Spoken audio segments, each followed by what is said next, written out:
It's just a matter of an adjustment in the way that we point our attention and how we use the energies in this world. How was everyone's day today? Is it the end of your day or the beginning of your day? It depends on what time zone you're in, I'm supposing. If it's the beginning of your day, I hope you got a good rest. Phil? Morning, Vaish. It's morning here in where I am. It's 10 a.m. But I've just got someone I was chatting to last night wanted to say hello. Dharma Rupini wanted to say hello.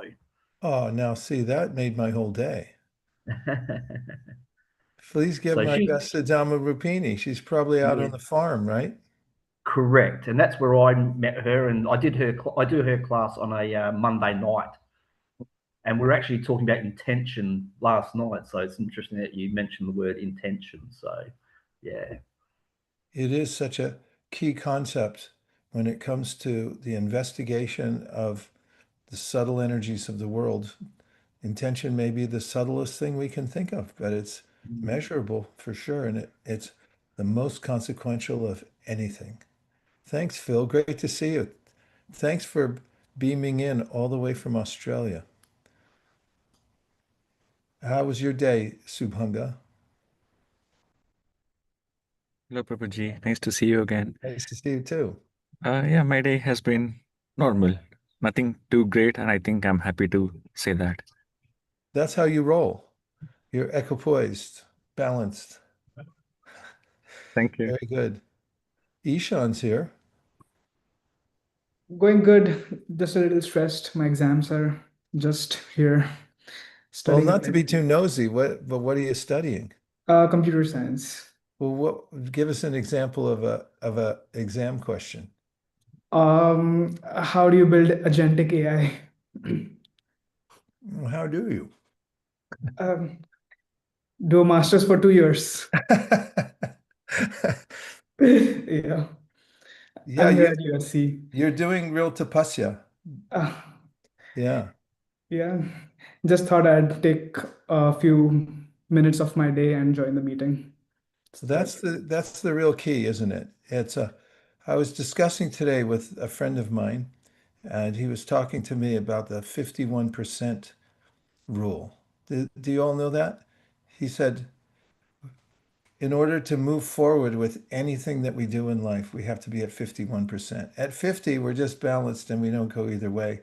At 49, we go downwards and fall into inertia.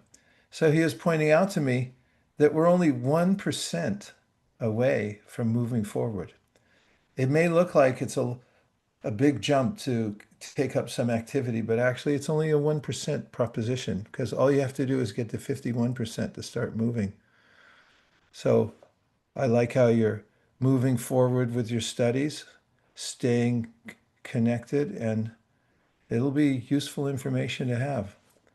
Thanks for joining in and taking a little time. Well, Kota Karnav's here.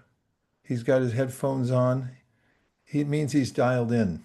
He's he's a monk. Monks are dialed in completely to the transcendental vibration. What does it feel like, Kota Karnava? It was it was exciting today doing my morning chanting and reading, and also some of my friends left for Davis today, so I was helping them a little bit and taking inventory for people I met on my book distribution tour, especially Christian. I think Christian is joining for the first time today. I met Oh, him, yeah, on book distribution. Christian Swigert. I guess Yeah, so. he's here. Yeah. So, Christian, welcome to our community. And if you like to say hi, he's from Oregon State University. Go Ducks. And yeah, Go Beavers. Go Thank you. Beavers. Sorry about that. That was blasphemy almost. Thank you for the invite. I'm glad to be here. Okay. Yeah, are you there in Oregon now? I am. How's the weather? It's actually a little warmer than I'd like, probably 70s. I That's hot up there. Yeah. Well, thanks for joining in. What are you studying? Ecological engineering, but I'm very early on in the program. So What got you interested in that? I think ecology is just fascinating to study, and engineering because I kind of wanted to challenge myself, pushing some of those higher math and science classes. So Wow, nice balance. Yeah, right brain, left brain, all brain activity, yeah. looking at the systems of the world. And do you find them to be metaphysical in some way, following in the footsteps of Thoreau and Emerson, observing how the ecology is a design system? Yeah, I don't know how anyone could study it and not feel closer to, something bigger than what we're used to in our day-to-day life. So That's what Jane Goodall said. My friend Joshua Green, who is an author and he worked at the UN for some time, and he interviewed Jane Goodall and he was asking her what her brand of spirituality was. And she said that when she worked in the wilderness, she said, who could work in the wilderness and see the sun come through the trees and not call it a cathedral and a sacred place? Well, it's beautiful to have you, Christian. Thanks for being here. Adinath, are you still in the Bay Area or are you moving around? You're in a van somewhere. Yes, I'm in Manitou Springs, Colorado, near Colorado Springs. I see. Who do you have with you there? I have our dear Deva Vrata. Wow, look at it. This monk's traveling around. That's what the monks do. They're intrepid. Well, great to see you. Thanks for beaming in. Thank you. It's great to see you too. Kotu, tell us what's going on. I just want to acknowledge Adam. Adam has been joining Bhakti community for last 4 years or more. He's also reading Bhagavad Gita sincerely and Srimad Bhagavatam. He's moderating a call, which is 4 days a week. It's 45 minutes call where we read Bhagavad Gita and Srimad Bhagavatam. And I just want to acknowledge and thank him. Adam, what does it feel like to sincerely read Bhagavad Gita? Uh, it's life-changing, I would say for sure. It's soothing and also awakening, all of those good things. Beautiful. That reminded me of a quote. I'm going to read it to you because I just happen to have a bookshelf right behind me. And just to prove that it's not an AI bookshelf, I'm going to read you this quote because you reminded me of that. This one ties into Christian also because we were talking about Thoreau Emerson. Here's from Ralph Waldo Emerson. I owed a magnificent day to the Bhagavad Gita. It was the first of books.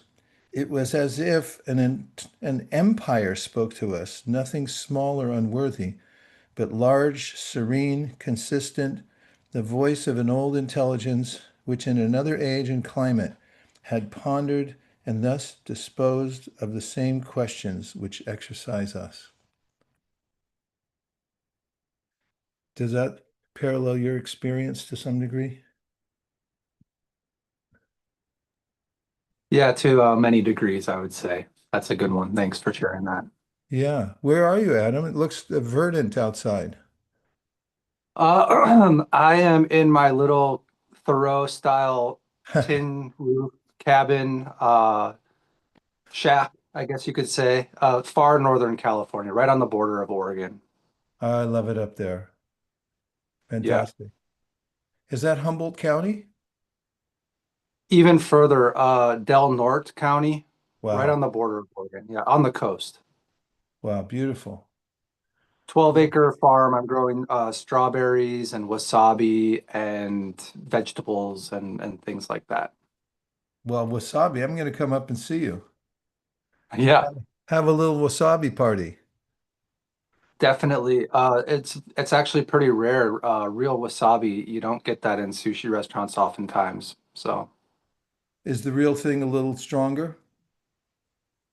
mm, it's more flavorful and subtle actually, because the horseradish that they use in regular wasabi is a little like it has a strong bite, and that's why they use it. Yeah. So I've Yeah, noticed that. It clears your sinuses if you get it in the wrong place. definitely. Well, fantastic. Thank you. It's so nice to Yeah. have you here, coming in all the way from the top of the state. Thanks for having me. It's Hare great. Krishna. Sherelle, all good over there? I'm here. I don't know about all good. I knew you were going to say that. Well, what are you Thanks for thinking? asking though and checking in. Yeah, that's what this program's about. Yeah, it's good to check in. Has when we're consciously checking in for the right purpose, then it all rubs off. Satsang. Sung means to be together, and sat means for the truth. So it's by osmosis. We're so lucky as humans, we have the opportunity to adjust our association, adjust our environment, adjust what we consume. I was just reading an article today. Actually, it wasn't an article. I had quizzed my chat GPT to see if he was on his toes. And seemingly he was doing pretty well. I asked about why many social media posts only give a partial story and then they end without a conclusion. And you know what it told me? That it was engineered that way to keep you in anticipation, so you'd keep consuming and stay on.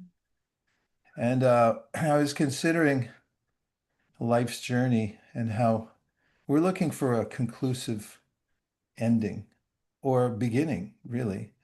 The end of all knowledge is called Vedanta. And when we have this satisfaction that there's a source that is reliable, and when we're connected with it, we naturally improve in our consciousness.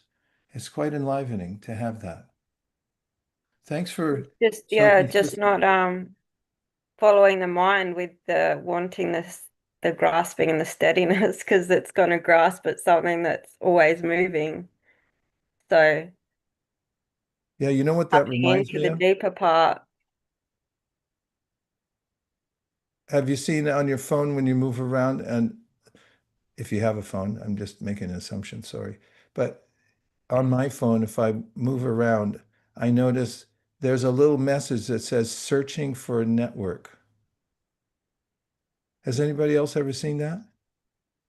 The internet, it wants to connect somewhere. And I always feel like this is what related to what you just said, that my mind's always got that little message going, searching for network. Even when I'm on the freeway, not when I'm driving, of course, but when I'm barreling down the freeway and somebody else is driving, if I look at my phone, I notice it's trying to connect all the cars next to me as a suggestion for a hotspot. And that's kind of what Krishna talks about in the Bhagavad Gita, about how the mind is always looking for something to hook onto, like you were saying. And then Krishna says in the Gita that yogis are very deliberate about what they let their mind hook onto because they know it's consequential. Consequence. There's something that unfolds because of what we look at. And it's good to know, good information to have. Thanks for Yes, being that's the beauty of Krishna consciousness. You can watch it, be aware, and choose as best as you can. I mean, we always get hooked by the mind a lot, but yeah, to be gentle and kind as well when we do get hooked. What's such an important principle you just mentioned. Be Mm. gentle and kind to ourselves, right? Otherwise, you get overwhelmed by how easy it is to drift off a track and get out of your ideal lane. Fantastic. It's morning time. You're in Australia, right? Yeah, it's 10:30 or 10:45 now. Yeah. Great. Excellent. Should I interview more? Look, Shamasundari's here. Welcome, Shamasundari. I haven't heard your voice in a long time. Maybe just say hey.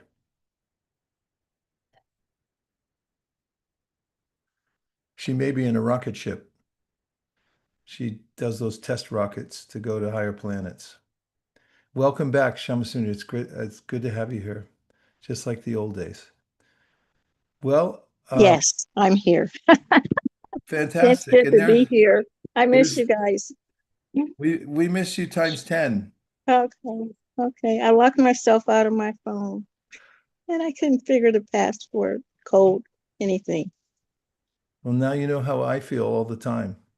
Okay. All right. Well, I have a few thoughts for today, and I already kind of gave it away a little bit. It's about energies. I love talking about energies because they're an important aspect of Krishna's teachings in the Bhagavad Gita. It's one thing I like about the Bhagavad Gita, that it's very systematic. And one of the systematic teachings of the Bhagavad Gita is about the levels of energy in the world, and also how we are also part of those energies. Talk about ecology. And there's a way in which, as many of you have alluded to just in our brief conversation now, that we can make choices. That's interesting. And to notice which choices we're making and where we're pointing our energies is fascinating, especially when we note the difference in the result. So I think that's a little bit of a summary. Let's try to look at a few slides and stimulate a conversation. Does that sound okay? Okay, here we go. We're dependent on you, Shubhanga, so stand by. Okay, here we go. Okay, here's today's journey. Everything is Krishna's energy. When I say Krishna, the Vedas personalize our original divine source and say we're persons, so our source also has to be personal because we can't be more than our source. Now, everything's Krishna's energy. That means everything emanates from one source. Interestingly, in the Sanskrit language in which the wisdom literatures were written, says Janmad Yasa Yataha, and that is everything emanates from one source. So everything's interrelated.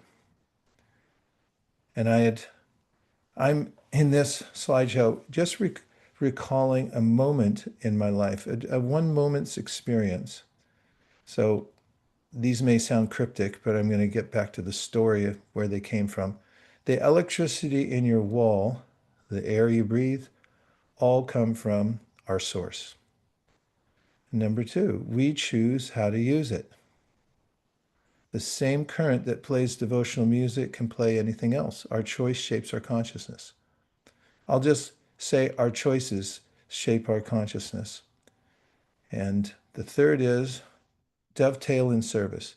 When we direct our energy towards our original divine source, it reveals its hidden spiritual nature and elevates us. Simple, simple stuff. Really simple. I always say where attention goes, energy flows. You notice my pulling my earlobe means please change the slide. So one of the ways of being in spiritual consciousness is to note how everything comes from the same source. And every energy that we see around us or that we're interacting with or that we're made up of is from Krishna. And we get a catalog of those energies somewhere along here. Here's the story. It may sound rather banal, but there's a punchline to it, hopefully with a lesson. Okay, I'm just going to read it. Every month we pay Pacific Gas and Electric. They push electricity through wires that end up inside the walls of our homes. So just think of that for a second. Oftentimes I take it for granted.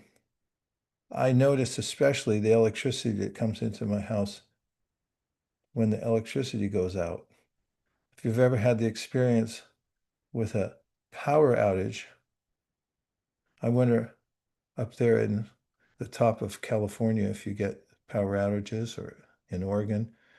But we get them here from time to time because California is not ready for much weather.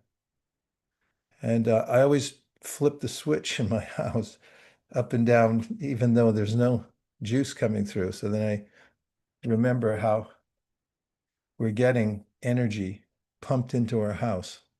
So one after day, I woke up from a nap, take a 20-minute nap. It's a power nap. And before I opened my eyes, I had my computer set so the sound of my spiritual teacher's voice would come on and wake me up. And just as I was opening my eyes, I heard my teacher's voice coming from the computer. And he was speaking this verse in Sanskrit that says, Krishna is Akila Rasamrita Sindhu, the immortal, blissful ocean of transcendental rasa. So that's the first thing I heard. So when I heard that voice in that message, I was in that liminal state when I was just waking up from a nap. And it reached me, I was thinking, because of the electrical power in my house, was able to transmit that sound through the computer, through wires, through computer. My mind just did a little audit, reverse engineering, going back. How did the sound come out? That's the state I was in, analyzing it. And that same energy that powers our appliances carried the words of transcendence. So that was the beginning of my contemplation. And I just noted here at the bottom, possible topic for discussion for a moment. Can you think of a moment when something ordinary connected you to something sacred, something you considered otherworldly, beyond the normal, transphenomenal, something ordinary that connected you to something that was transcendent? Perhaps a moment of connection to Krishna, to your source, that put you in a state of maybe even rapture. Okay, our phone lines are open 24 hours a day here, just not in a row. Go ahead, Denise. Okay, so I don't tell very many people this story, but now the whole world will know. So I was up at Mount Madonna taking teacher training for yoga, and it was early in the morning. The class is at 5:30 in the morning, and we were doing it's yoga therapeutics, so each time you have class is something different. So we were doing trakata, which is like you look at the flame of a fire. So there were yoga blocks set up all over the class, and then everybody had a candle. And then when you do trakata, you look at the flame and you don't blink. And then eventually you close your eyes. So for some people, that can be a long time. And so I was doing Trakata along with everybody in the class, and we were all very silent. And I closed my eye, and we'd been doing it for a bit. And all of a sudden, I saw the third eye on my forehead. And I was like so like shocked because it didn't look like my eyeballs. And then it wasn't tiny, like the third eye being here when you see it in a picture. It was across my whole forehead. And every time I did the exercise, or when, then you close your eye, or you close your eyes after you look at the flame for a long time again, I kept on seeing it. And I was just so like kind of shocked and amazed, and I didn't know what it meant. And then our class broke up, and I actually never talked to anybody about it. But I have told like a couple people that I saw the third eye, and I haven't really found very much written about it. Hmm. Well, thanks for sharing that here. It's definitely the subject matter that we find in much of the wisdom literatures, that there's much more going on behind our bodies that are interacting with the world. And we barely take a chance to look inwardly or to have such an experience. Does anybody else have something to share? Okay, Premanishta and Tathagat. My story isn't very interesting. I think many of us have felt this at some point. So twice it has happened when I was driving and I had to change lanes, and I verified everything. There was no car on my side, and I was ready to move into the lane. And then for whatever reason, I just one more time looked, and there was a car so close to me that if I had turned my steering wheel, I would have bumped into that car. And I was saved. And I just felt that as if somebody was watching from up there and moved my car back into the lane. And I just felt that because I had fully decided to go into the next lane. So I felt that it was some, divine force watching over me and just kind of saved me from that. Thanks, Premanishta. Yes, I'm sure many of us have had a similar experience. We talked about it last night from the Bhagavad Gita, how Krishna mentions that there's the Atma, that's us, the individual consciousness within the body, and then there's the Paramatma, or the Supreme Atma, who's giving direction. And we can notice it by intelligence or just the way we or any other creature moves in the world. If you've noticed birds darting in and out of mazes, and you'll see they have quite a lot of dexterity. Where does that all come from?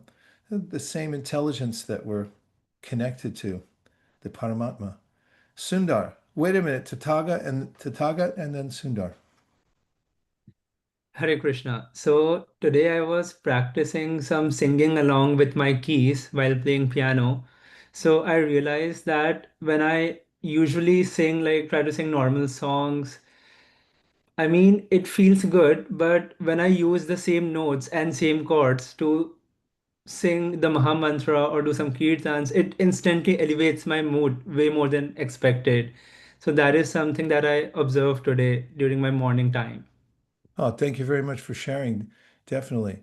The effect of modalities or raga scales, major, minor, we can notice the energy of that changing our moods, just the way we feel.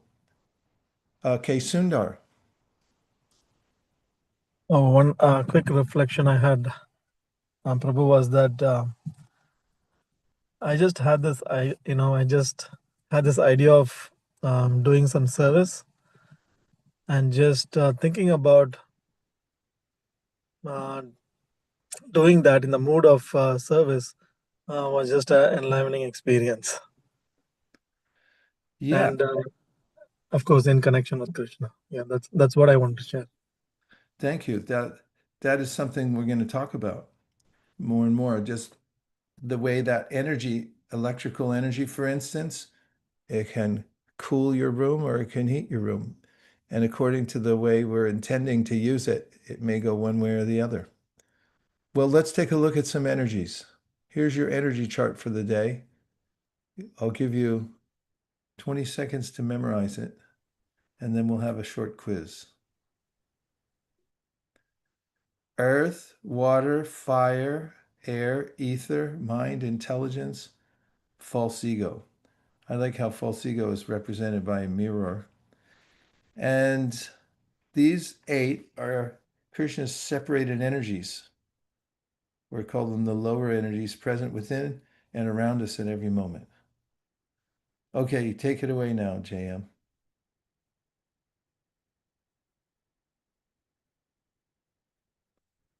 Wait, Just take the whole thing away. Pop quiz. What are the 8 energies?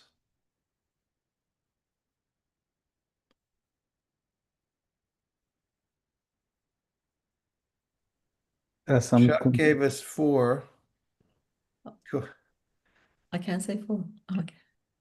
Who is that? Subanga. Yeah, here he comes. Go ahead, Subanga, please. I actually had a question, but yeah, I can definitely answer the pop quiz. So it's the Panchabhutas, which is fire, air, earth, water, and ether. And then it's the mind, the intelligence, and the false ego. That's right. All 8. What's your question? So I've been having this question from a while actually. So this is about the choice that you mentioned that we have. Everything comes to us from Krishna, and we have a choice how we use that energy.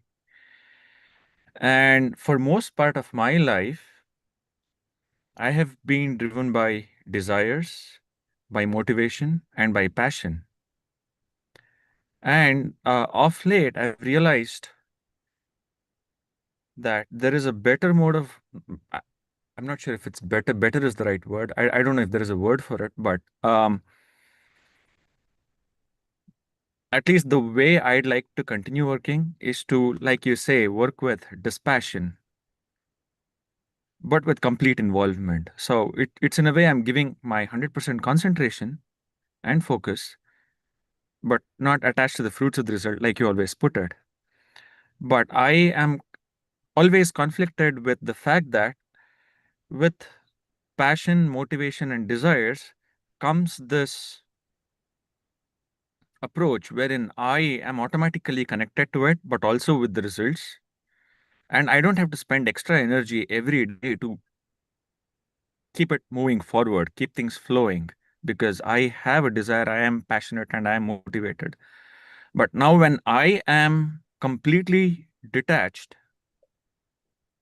or working with dispassion for the results, but with complete involvement, there is some sort, there is, I'm not sure how to put it. I'm not getting that continuity. I need to keep my focus on this thought that I have to be this way.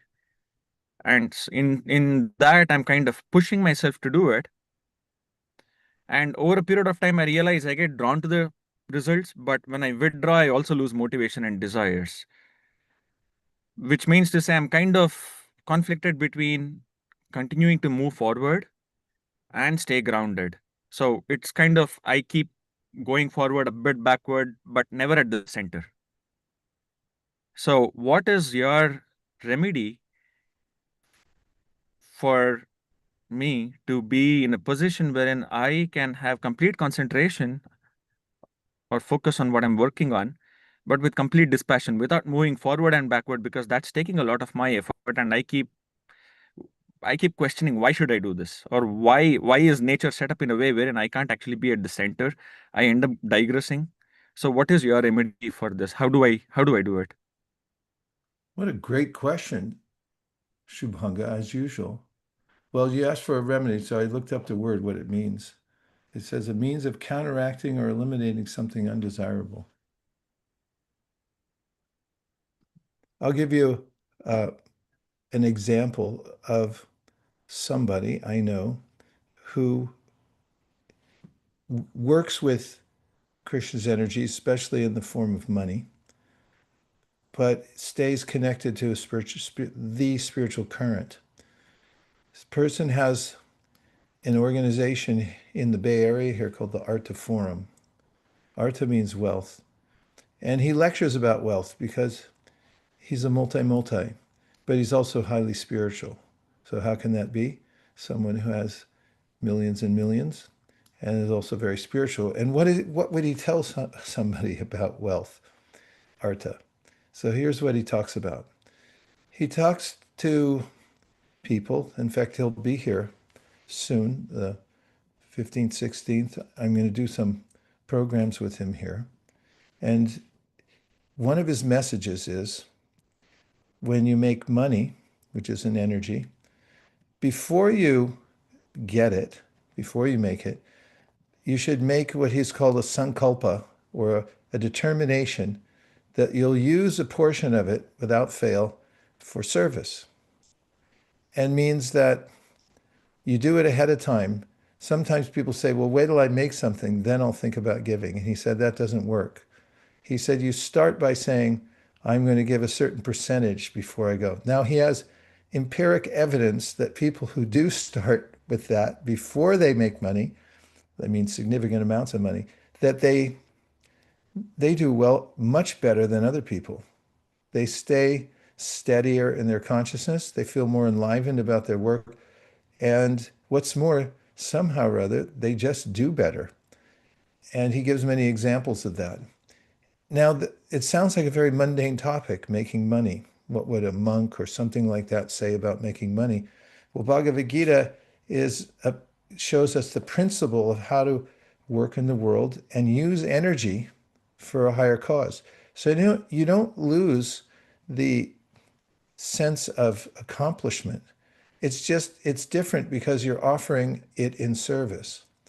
So rather than think, how can I hold on to all this? Somebody else may be working with the same type of passion, that is vigor. Because passion we might be talking about Rajoguna, or the middle mode that keeps us running all the time. Or we may be doing all that, but we're doing it because we see, oh, I'm giving this for a higher cause. And that changes everything. And that's the very beginning in the Bhagavad Gita, where Krishna talks about karma yoga. So karma means activity. We can't stop doing something even for a moment. You always have to work for something. Otherwise, you'll become slothful and just be morose. But if you surrender some of the fruit of the work to a higher cause, especially give it to Krishna, offer it for something that helps other people become spiritually conscious and so forth, then that becomes a purified activity and you start reaping the results of working. So that's very practical. And a friend of mine once gave an example of making yogurt. Yogurt starts with milk. You may have a pot of milk, and if you add a little yogurt culture to it and put it in a slightly warm environment, the right temperature environment, and just leave it overnight, the whole pot will turn to yogurt. So similar way, we have many activities in our life, and if you dedicate those to some degree, some portion for a spiritual cause, then it'll eventually affect all the different aspects of your life. So Krishna recommends that in the Gita.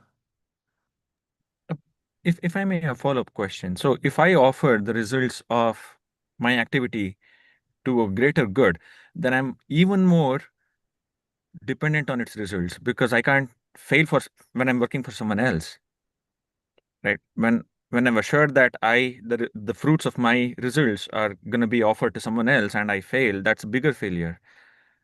So how can I? Well, consider that we're not the supreme controllers.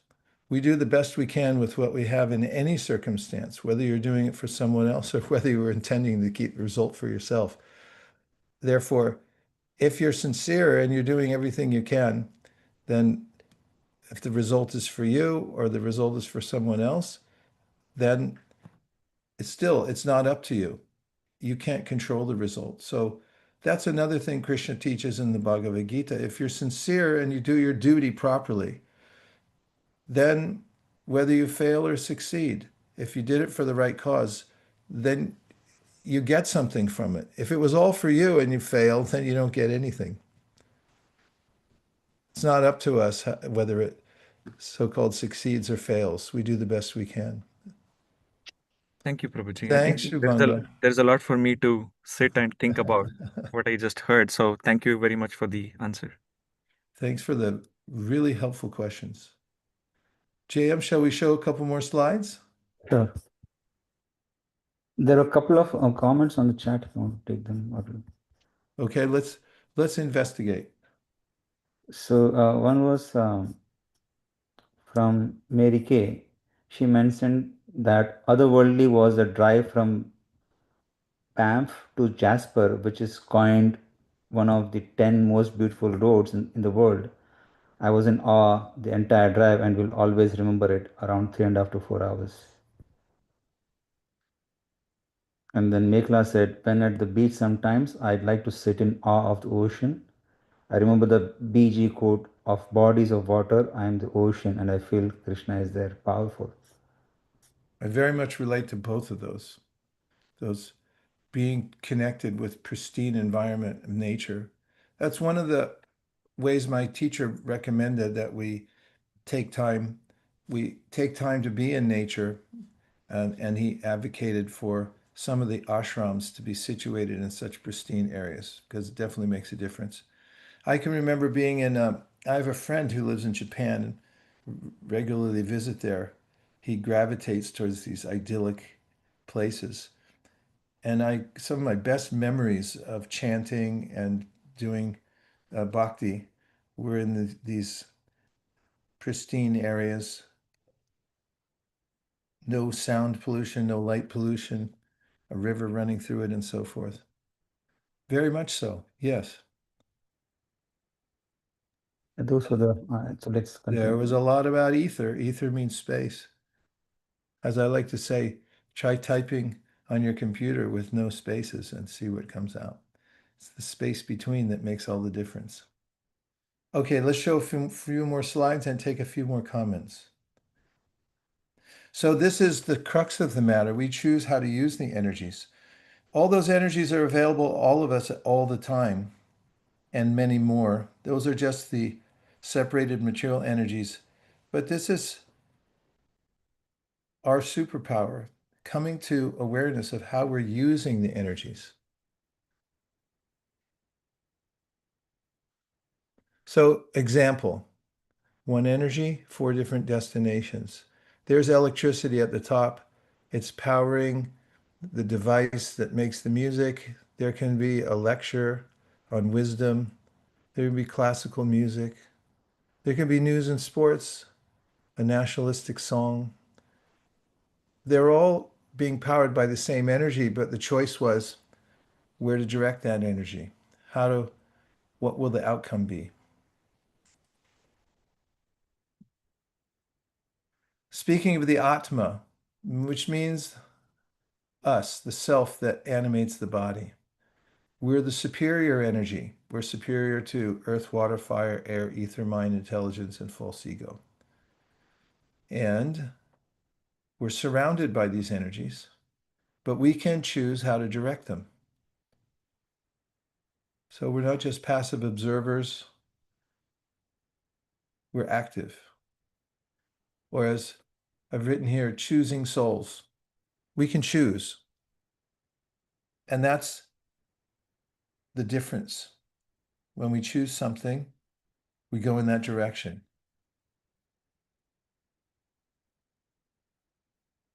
So this word dovetail comes up in carpentry. I see some places in Japan where they don't use nails. The entire wooden building is put together by dovetailing. They perfectly fit the joints so that they stick together. So this is a term that my teacher used to use about energies of this world. If you connect them to service, then they become spiritual. And let's investigate that. Dovetailing. There are several paths mentioned in the Bhagavad Gita. Someone may renounce energy altogether, just shun it. I'm in the material world, therefore I won't touch it. But according to the Bhakti teachings, this makes you very dry, disconnected, and you feel incomplete. Like if you just fast all the time and you never eat, of course you should eat healthy foods. But at some point you'll become ill or you'll be agitated because you're not eating. And another spirit or way of using those energies is to try to exploit them as much as possible. And using them for only your own purposes and stimulation makes you more attached to those energies. And being attached to the material energies means you become like them. If you hanker to live in a stone house and that's what you're thinking about all the time, your mind will become like stone. And then we have the dovetail and offer. So that means whatever energies are there in your life, you connect them, you dovetail them in service to the Supreme. And the result is, ta-da, they transform into something spiritual. Let's investigate more. From the Bhagavad Gita, I'll just summarize what's on this slide because I hate slides with a lot of text. And because I made this slide myself, I'm really sorry for that. But I'm just going to tell you what it's about. In fact, take it down because it may agitate everybody else too. Death by PowerPoint. What that verse says in the Bhagavad Gita is that we're surrounded by energies. And the way you make them divine, you transform them, is by offering them. So the verse that I was quoting there says, it gives an example of a person doing a traditional fire ceremony where they're offering ladles of ghee into a fire and saying mantras for a sacred purpose. It says, because the purpose is for the Supreme, everything about that environment, the fire, the firewood, the person offering into the fire, the spoon the person's offering, everything is transformed from material energy to spiritual energy. Even though it comes from the category of lower energies, it becomes spiritualized. And an example my teacher used to give was about iron. If you have an iron rod and you put it in fire, it'll transform it. It's no longer iron, it becomes fire. And in a similar way, whatever we have, including our senses that we use in service to the divine, to Krishna, they transform. They're no longer material, they become spiritualized. I love that IZE. You put it on anything and it means it changes its state or it functions as something that becomes something else. Okay, let's do a couple more slides and then we'll perhaps have time for a few more reflections and questions. I just have a quick question. Yes, you can make a long question, quick question. Plenty of time here. Go ahead, Sherelle. So, say I'm cooking in the kitchen and I've just turned the stove on and I'm like giving thanks to Krishna for the heat.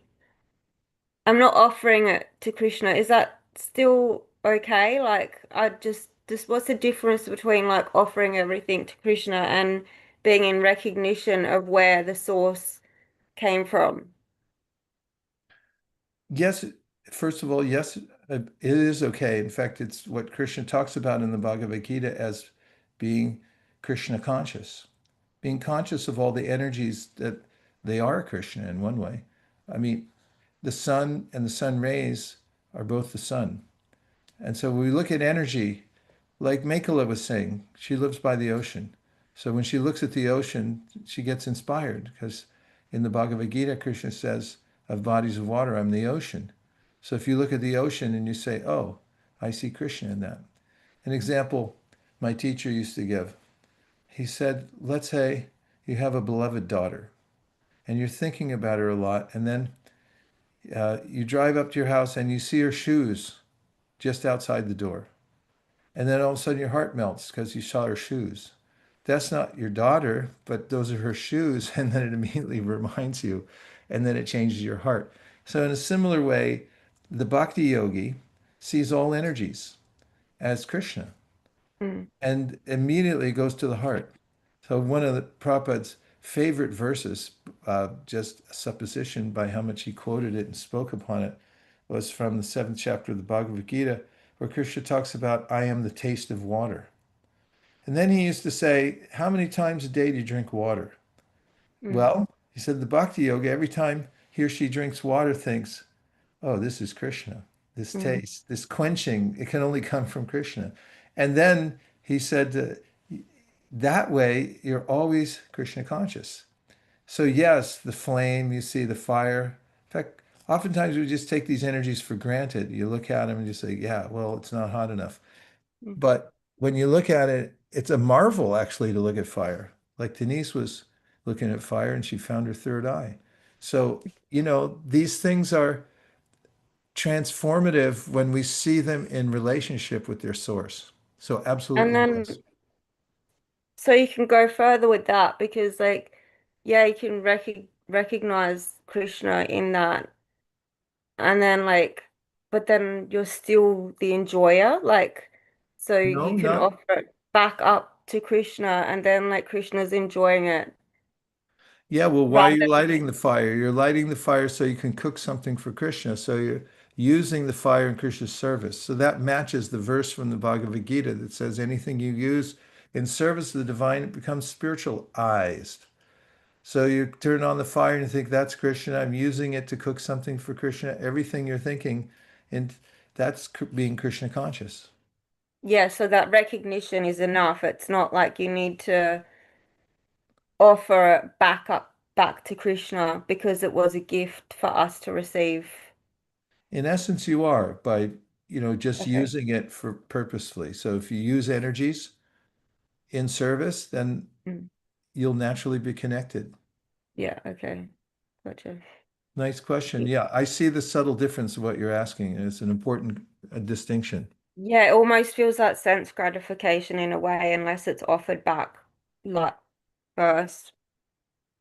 Yeah, that's true. Devotees often think like that because they're so Mm. sensitive that they want to offer everything to Krishna. That fact is said, sometimes it's described how devotees they feel ecstasy and they try to block it because they say, no, no, I don't want to. If I get into ecstasy, then I won't be able to offer service properly. So that they just, stop it.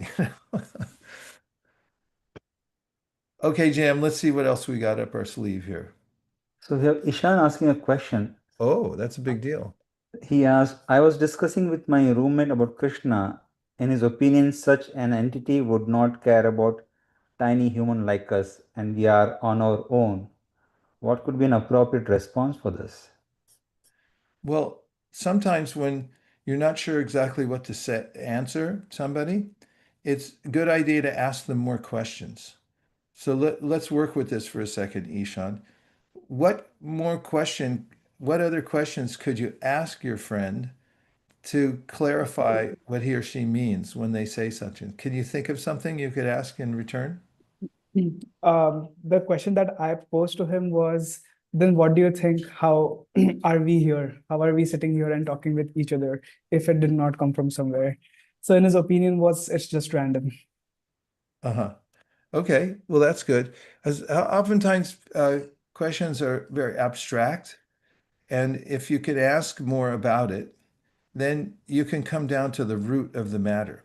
So in his case, you come down to his philosophy, which is everything is just abstract. Yeah. And then you might ask another question, what do you mean by abstract? And what would he or she say? Um, it's chance. That's what he'd say. It's just how it is. We don't need to find out why it is or what it is. It's just there. Just make the best use of it. That's what he'd say, basically. Yeah, so these uh, getting down to the root of what somebody's philosophy is, and then you have something you can deal with. So your question was, or his question was, discussing with a friend, his opinion such an entity would not care about tiny human like us, and we all are known. In such a case, you might uh, compare it to your own life. Uh, were you tiny when you were a baby? Yes, Was your friend tiny when he or she he was a was. baby? Well, did his mom kick him out of the house because or leave him in a corner because she didn't care about him because he was tiny? No. No, I mean, just because somebody's tiny, sometimes people take care of tiny things more carefully because they see they're helpless.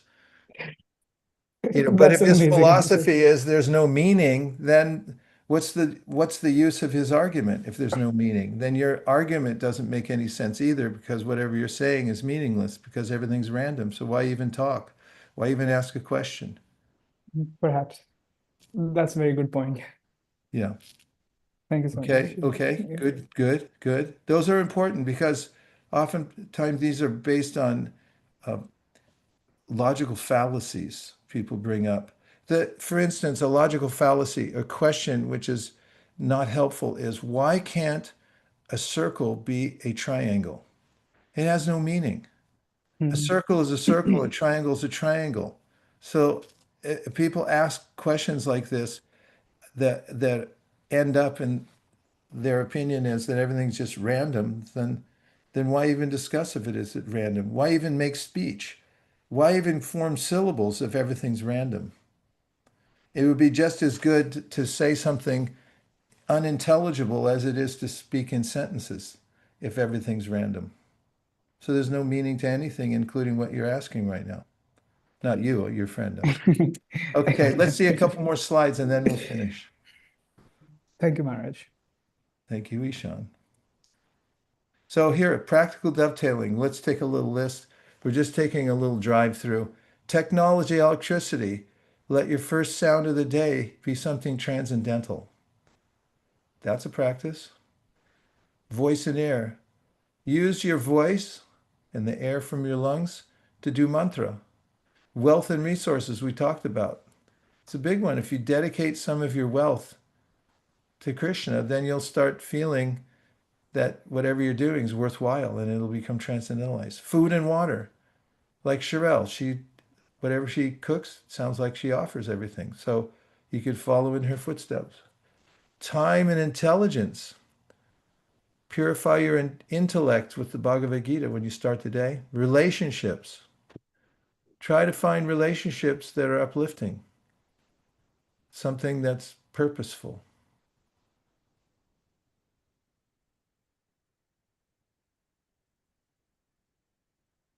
Okay, and this is sort of the crux of it. Every choice leads somewhere, either to elevation or degradation.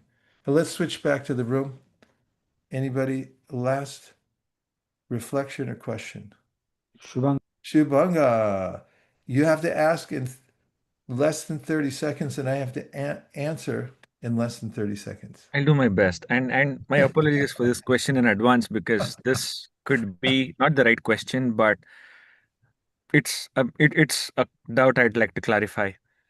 So if everything in this universe is Krishna, what is the choice we have? Because no matter what we do, we are of making an offering to Krishna. So where does good and bad come from? Why is ego bad? Why is exploiting bad? Let's say if I exploited somebody and still somebody else benefited out, why is this not world that way if everything was Krishna? Well, just ask a one sentence question with no semicolons. Sorry, can you say that again? Can you translate that into a one sentence question? Simplify it. What's the crux of your question? The crux of my question is if everything in this universe is Krishna, why is there good and bad? Yes, that's the question. Very good. What an important question.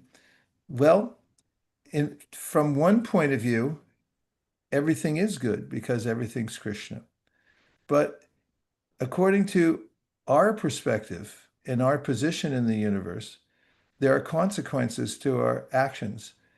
Now, there are higher and lower energies, and they are to facilitate us. Because we have consciousness, we're not dead stones. We have choice. And that's purposeful because without choice, there's no freedom. I mean, that's kind of obvious and redundant. But the point of freedom is to make the right choice. Like when Gandhi was working for independence in India, and they said, just take the British said, if we give you freedom, then you'll mismanage it. He said, freedom means the choice to mismanage if you want to. In other words, we have choice because we're not dead stones. Krishna gives us freedom. Freedom only is freedom if you have the choice to do the wrong thing. And when we do the wrong thing, means that we ignore our source and we try to act independently, then we see darkness. We turn away from the light. Just like my hand. My hand is supposed to work for me. If I call my hand and it says, I don't think so, there's something wrong with it. Because hand, pick up that phone. Okay, thank you very much. If the hand starts thinking it's independent, in fact, in eating, the hand's supposed to feed the mouth, go to the stomach. But if the hand starts saying, I'm just going to eat it myself, then the hand's ultimately going to suffer too. And it's not acting properly. So we have a dharma. We're connected to our original divine source. We enjoy by serving the whole, just as the hand enjoys by serving the stomach. So, yes, in one sense, it's all good, but it's we that make it good or bad because of misuse or proper use. So in that case, why was bad ever created? For that reason, to give you freedom.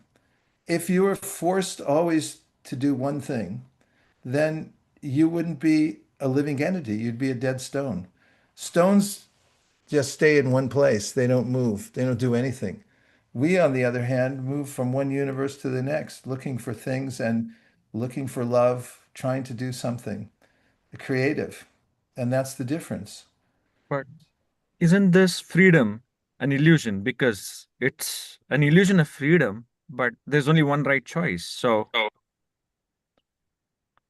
Well, there's the choice to turn towards light or turn towards darkness. You have that choice all the time. And Krishna gives us the opportunity to taste what it's like. I'll just give one last example. Like a child, sometimes you say, don't touch that, don't touch that. And then they can't accept it. So finally, like a fan, they want to touch it. So you turn it on low. You say, okay, touch it. See what happens. They don't hurt themselves, but they're startled by it. So in a way, and a rambunctious child or something, he's like, okay, test it out.